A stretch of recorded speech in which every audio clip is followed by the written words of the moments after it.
Good morning, folks. I thought I will tell you about how body handles energy.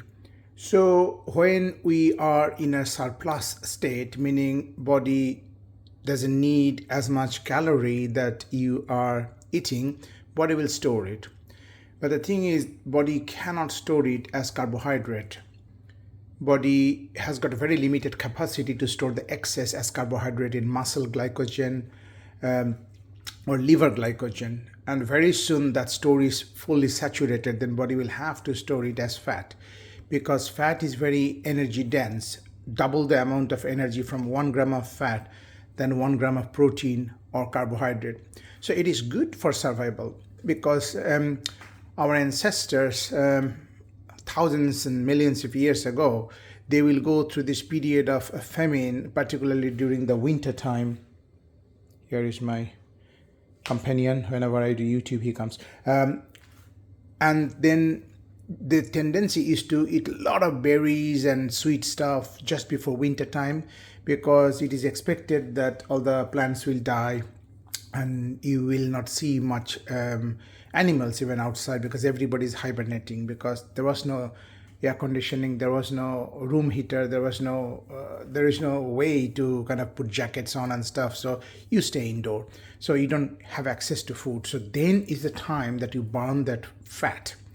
But the problem is that that is not there anymore. There is always access to food, and calorie per kilometer from back then and now is, I don't know how many 100 times it is gone. Like in this house only, how many calories are there for just 3 people and 1 dog who never overeats, interestingly.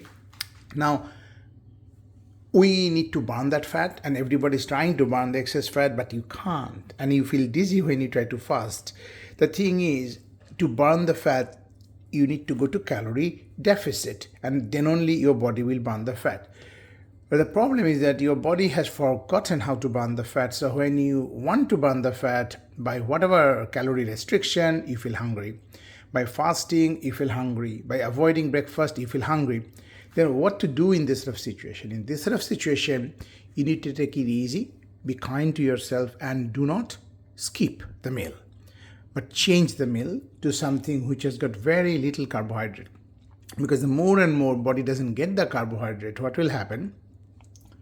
The sugar level will become more stable. It doesn't spike every time you eat a big carbohydrate meal. And yes, even after porridge, cereal, oats, all the good carbs, brown carbs, your blood sugar does go up a lot sometime. And if you put a continuous glucose monitoring CGM tracker, you will see it. I have seen it on me.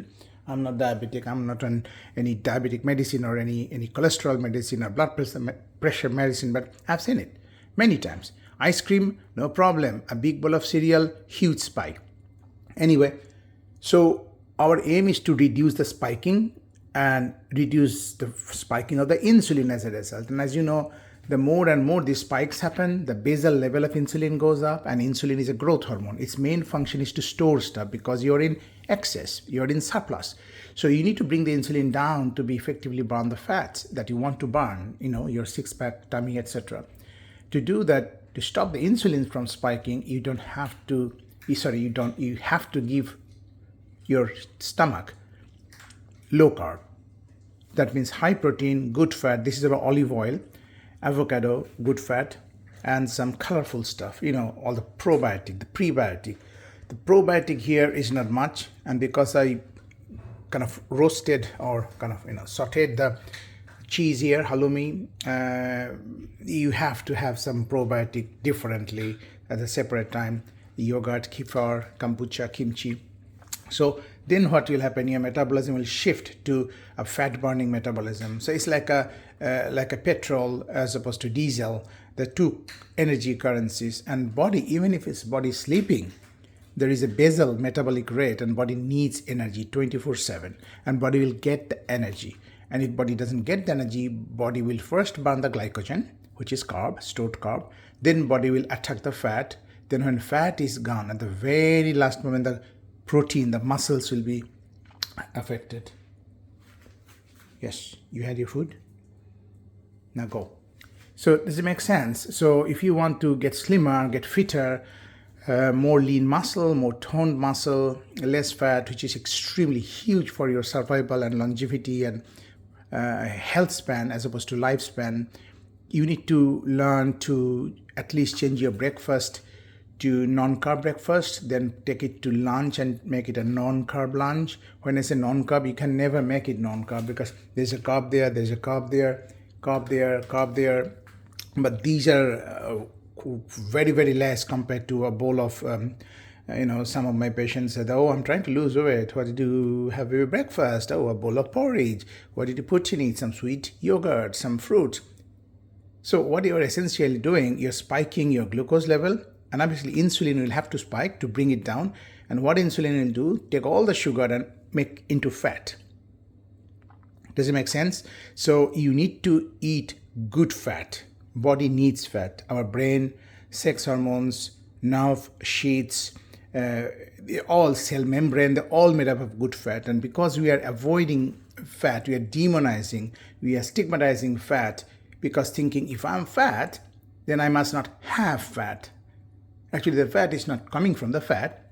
Fat is coming from the surplus carbohydrate, because 60% of our diet is carbohydrate. So it's like you see somebody lying injured and you see an ambulance and you say, oh, there's an ambulance. That means ambulance is always seen next to a site of accident. That means ambulance is related to accident. So it is like that analogy. Somebody is overweight, carrying a lot of fat. That means they must be eating a lot of fat. Utterly untrue. Anyway, I will leave you to think about this.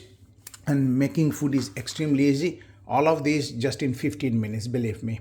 Anyway, so this is sauteed mushroom. Me and my wife went to a conference in Greece, and in the airport lounge, I had the best mushroom we had. So I kind of simulated that. Although I normally use some spice, I didn't. I tried exactly copying their dish.